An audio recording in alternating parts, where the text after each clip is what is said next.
नमस्कार। मैं पंडित सुशील कुमार शर्मा अथर्व ज्योतिष केंद्र एवं आचार्य पूजा भंडार में एक बार पुनः आप सभी का स्वागत करता हूं। आज का जो हमारा विषय है वह कुंभ राशि वाले जातकों के ऊपर है।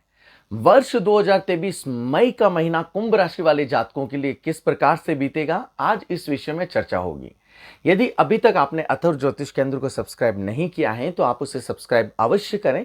इस चैनल के माध्यम के द्वारा आपको समय समय के ऊपर ज्योतिष से जुड़ी हुई जानकारियां उपलब्ध होती रहेगी।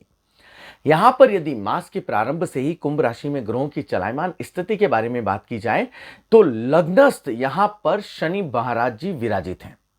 साथ ही साथ यहां पर बृहस्पति, सूर्य, राहु और बुध मेष राशिगत होते हुए तृतीय भाव में चलायमान कहे गए हैं। शुक्र यहां पर वृषभ राशि का चतुर्थ भाव में चलायमान है। मंगल मिथुन राशि का संतान भवन में चलायमान है। यहां पर चंद्रमा सिंह राशि का होते हुए सप्तम भाव में चलायमान है और केतु तुला राशि का होते हुए लाभ भवन में चलायमान कहे गए हैं। यहां पर यदि कुंभ राशि वाले जातकों के बारे में प्रथम सप्ताह की बात की जाए तो यहां पर 1 मई को यहां पर यह हो सकता है कि आपके जो घर परिवार में जो वाद विवाद चल रहे हैं उसमें आपको कहीं ना कहीं शांति की अनुभूति हो।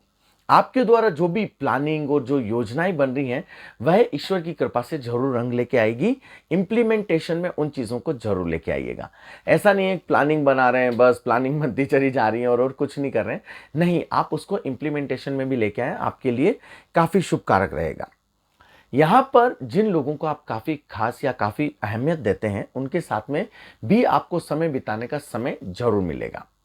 2 और 4 के मध्य के समय की यदि बात की जाए तो इस समय अवधि में आप कोई ना कोई ऐसी योजना बनाएंगे जहां पर आपको लाभ प्राप्ति के अवसर मिले, लेकिन फिर भी आप अपनी योजनाओं को यदि कहीं शेयर करते हो या अपनी बात कहीं किसी ऐसे व्यक्ति को कहते हो जिसके ऊपर आपका बहुत ज़्यादा विश्वास है, तो आप वहां पर कहीं ना कहीं षड्यंत्र का शिकार हो सकते हैं, बात बाहर आ सकती है। तो भैया जो बात मन में रखनी है उसे विशेष तौर से मन में ही रखें, किसी भी अन्यंत्र व्यक्ति के साथ में शेयर ना करें, वह आपके लिए काफ़ी अच्छा रहेगा। यहां पर इस समय अवधि में थोड़ा सा स्वास्थ्य में आपकी रुकावट हो सकती है, परेशानी जरूर हो सकती है, नकारात्मकता आ सकती है, तो स्वास्थ्य के प्रति आप विशेष तौर से ध्यान दें। परिवार का वातावरण भी थोड़ा बहुत तनावपूर्ण रहेगा। साथ ही साथ वाहन चलाते समय भी आप विशेष तौर से सावधानी बरतनी है। 5 और 6 मई की यदि बात की जाए तो यह समय काफी जोश और उत्साह वाला समय कहा जा सकता है। इस समय अवधि में आपके बड़े बड़े लोगों के साथ में संपर्क बनेंगे जो आपको भविष्य में दीर्घकालीन लाभ प्राप्ति के परम अवसर भी आपको देंगे। साथ ही यहां पर आप अपनी प्रतिभा का पूरी तरीके से उपयोग करके लाभ प्राप्ति के अवसर भी प्राप्त करेंगे।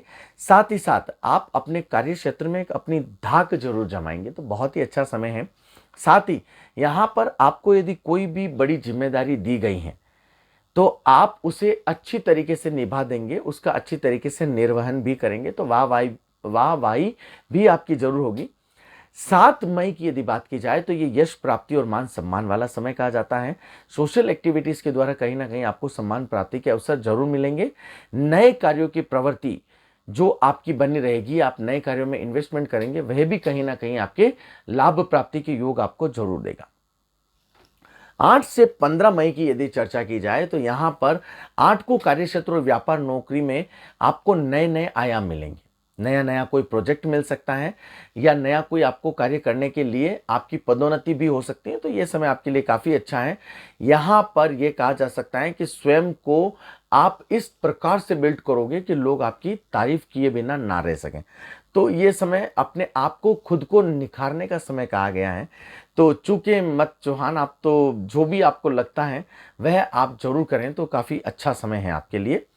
9 और 10 मई की यदि बात की जाए तो चंद्रमा का परिभ्रमण लाभ स्थान में है, तो मतलब ये कह सकते हैं कि आपके जो भी लाभ प्राप्ति के मार्ग हैं वह पूरी तरीके से चंद्रमा के परिभ्रमण से खुल जाएंगे।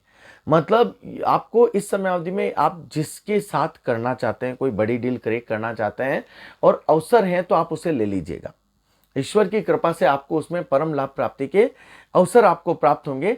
इस समय अवधि में जो भी आप आर्थिक निर्णय लेंगे वह बहुत ही सुनिश्चित तरीके से आप लेंगे और उसमें आपकी सफलता प्राप्ति के योग भी प्रबल बनेंगे। 11 और 12 का समय है। ये समय की यदि बात की जाए तो व्यर्थ के क्रियाकलापों में समय बीतेगा, कहीं कोई इसमें आपको लाभ प्राप्ति के अवसर नहीं मिलेंगे। आप लोगों के साथ में तर्क वितर्क भी कर सकते हैं।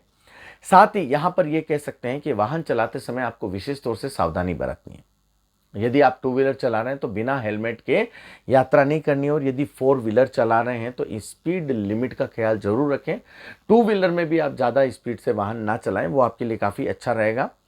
13 और 14 तारीख को चंद्रमा की यदि बात की जाए तो आपकी राशि में चलायमान है, तो आपकी जो प्रतिभा और जो काबिलियत है वो यदि आप उसका पूरी तरीके से यूटिलाइजेशन करते हैं तो लोग तारीफ करेंगे कि नहीं भैया यार उसने काम किया है। मतलब आप अपनी काबिलियत को दिखाने का जो सबसे बढ़िया समय है वो 13 और 14 मई को है।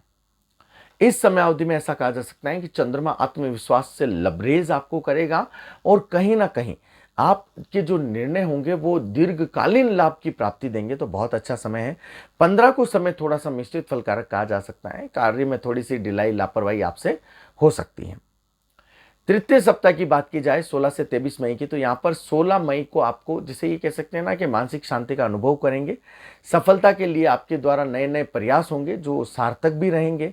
रिश्तेदार और सगे संबंधियों से इस समय अवधि में आपकी मुलाकात हो सकती है, और उनसे मिलने के बाद में थोड़ा काफ़ी हल्का आप महसूस भी करेंगे।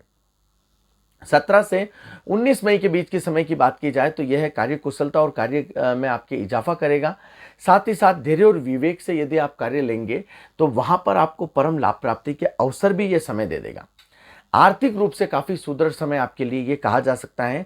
19 और 21 मई के मध्य की यदि बात की जाए तो इस समय अवधि में आपके पारिवारिक तौर से आपको तनाव जरूर होगा। घर परिवार का वातावरण थोड़ा सा अनुकूल रहेगा, थोड़ी सी चिंताएं चलती रहेगी। कोई ऐसी बात सामने आ सकती है जो आप लोगों को नहीं कहना चाहते थे।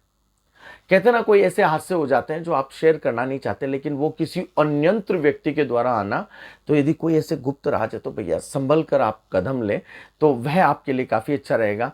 22 और 23 मई की यदि बात की जाए तो कोर्ट केस में स्थितियां आपके पक्ष में आ सकती हैं। मतलब ये कह सकते हैं कि आपको उसमें राहत मिल सकती है। इस समय अवधि में आप कहीं ना कहीं मनोरंजन में भी समय बिताएंगे। फिर भी यदि आपको कहीं ना कहीं गड़बड़ लगती है कि कार्य में मजा नहीं आ रहा है, कोई ना कोई समस्या आती जा रही हैं, तो आप क्या करें, प्रत्येक शनिवार को काले तिल और तिल शनि मंदिर में चढ़ाएं। आप शनि मुद्रिका धारण कर सकते हैं, जो मध्यमा अंगुली में धारण की जाती है, बहुत ही लाभकारक है। साथ ही यदि आपकी शनि की स्थिति अच्छी है और लग्न भी आपके शनि के मित्र क्षेत्रीय और शनि मित्र भाव में बैठा हुआ है, तो आप नीलन भी धारण कर सकते हैं। नीलम धारण करें आप 5.25 रत्ती से 7.25 रत्ती के मध्य, बहुत है, और वो है आपको बहुत ही शुभ फलों की प्राप्ति भी देगा। साथ में यहां पर यदि हम चतुर्थ सप्ताह की बात की जाए तो 24 से 31 मई का समय की यदि बात करें तो 24 से 26 के मध्य का समय काफी उत्साहदायक है। आपके जिसे ये कहते हैं ना कि आपका जोश जरूर बढ़ाएगा। साथ ही यहां पर यह कह सकते हैं कि आपकी दिनचर्या भी आपकी रेगुलर रूप से चलेगी, कार्य आपके आसानी से होंगे, कहीं कोई दिक्कत नहीं है। 27 और 28 की बात की जाए तो गति थोड़ी सी मध्यम धनदायक कही जाती है। इस समय अवधि में कहीं ना कहीं से आपके ऊपर प्रेशर आएगा, चाहे आप नौकरी पेशे में हो चाहे खुद का व्यापार हो, प्रेशर आएगा। प्रेशर को हावी होने ना दें। लक्ष्य के ऊपर पूरी तरीके से यदि आप फोकस करेंगे तो आपको कार्य में सफलता की प्राप्ति जरूर मिलेगी। स्वास्थ्य यदि आपका काफी लंबे समय से बीमार चल रहे हैं या कुछ चल रहा है तो उसमें भी आपके सुधार होने के अवसर हैं। 29 से 31 का मध्य आपको अचानक किसी संकट में डाल सकता है। इसको आप कैलेंडर के ऊपर राउंड अप कर दें। इस समय अवधि में मुझे विशेष तौर से ध्यान रखना है, वाणी के ऊपर विशेष तौर से नियंत्रण रखें, क्योंकि वाणी में बात बिगड़ जाती है। यदि आप अपने शब्दों के ऊपर नियंत्रण नहीं रखेंगे तो सामने वाला जल्दी बुरा मान जाएगा, आपका नुकसान, आपका अहित कर सकता है। वाद विवाद इतना बढ़ सकता है, कोर्ट कचहरी जा सकते हो, तो संभल के अपने वाणी के ऊपर नियंत्रण रखें कुंभ राशि वाले जातक। और इस समय अवधि में आपको यात्राएं भी नहीं करनी है, पूरी तरीके से मैं मना करता हूं, क्योंकि कहीं ना कहीं एक्सीडेंटल के योग भी बन सकते हैं, कोई अप्रिय घटना हो सकती है, तो विशेष तौर से आप इन चीजों का ख्याल रखें। आप नित्य रूप से भगवान शनि की पूजा करें। यदि आपके कोई कार्य नहीं बन रहे हैं तो पीपल के वृक्ष के नीचे आप दीपक करें। इसके द्वारा भी आपके कार्य में जो भी रुकावट आ रही है वह ईश्वर आपके जरूर दूर करेंगे। और भगवान शनि है भैया, यदि आप उपायों के ऊपर ध्यान देंगे तो छप्पर फाड़ के पैसा भी दे देंगे, कहीं कोई दिक्कत नहीं है। वो तो ये चाहता है कि बस आप मेरे प्रति कितना भाव कर रहे हो या कितना समर्पित कर रहे हो। लोग कहते हैं ना मन में कुछ नहीं होता भैया, बैठना पड़ता है। आपको यदि ज्यादा शनि की संबंधित परेशानी आती है या कष्ट आते हैं तो शनि चालीसा का पाठ करें। शनि रक्षा स्तोत्र का पाठ करना भी आपके लिए बहुत योगकारक रहेगा। यदि अभी तक आपने अथर्व ज्योतिष केंद्र को सब्सक्राइब नहीं किया है तो आप उसे सब्सक्राइब अवश्य करें। इस चैनल के माध्यम के द्वारा आपको समय समय के ऊपर ज्योतिष से जुड़ी हुई जानकारियां उपलब्ध होती रहेगी। आपका दिन मंगलमय हो। प्रभु श्री राम का आशीर्वाद सदैव आप सभी के ऊपर बना रहे। जय जय श्री राम, जय जय श्री राम।